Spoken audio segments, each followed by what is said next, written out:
मकान में रहता है जहां पहले श्याम रहता था। ये कौन सा वाक्य है? कौन सा है ये? मिश्र वाक्य है ये, ठीक है, मिश्र वाक्य।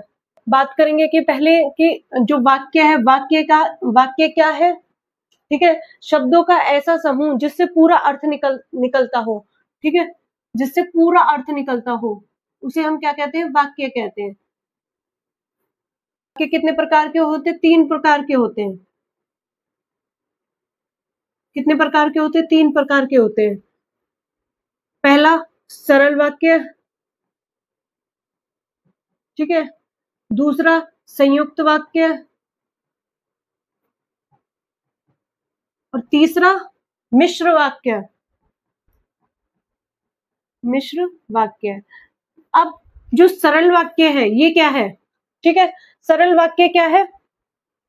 जिसमें क्या होता है कि एक ही क्रिया होती है, ठीक है, एक ही वाक्य होता है, एक ही क्रिया या वाक्य, ठीक है, जिसमें क्या होता है एक ही क्रिया या एक ही उपवाक्य हो, उसे हम क्या कहते हैं? सरल वाक्य कहते हैं। जैसे कि राम पढ़ता है, राम क्या है? राम पढ़ता है, ये क्या है? सरल वाक्य है, एक ही वाक्य है, ठीक है।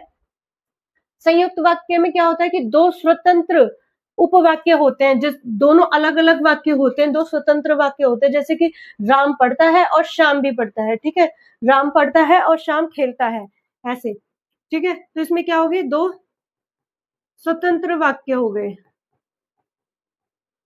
ठीक है।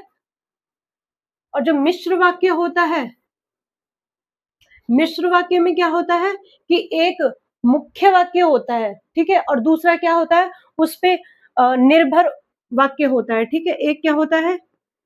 मुख्य वाक्य, और दूसरा उस पे निर्भर होता है, दूसरा निर्भर, ठीक है, उपवाक्य जिसपे आश्रित हो, निर्भर हो। क्लियर है? तो ये क्या है? राम उस मकान में रहता है जहां पहले श्याम रहता था।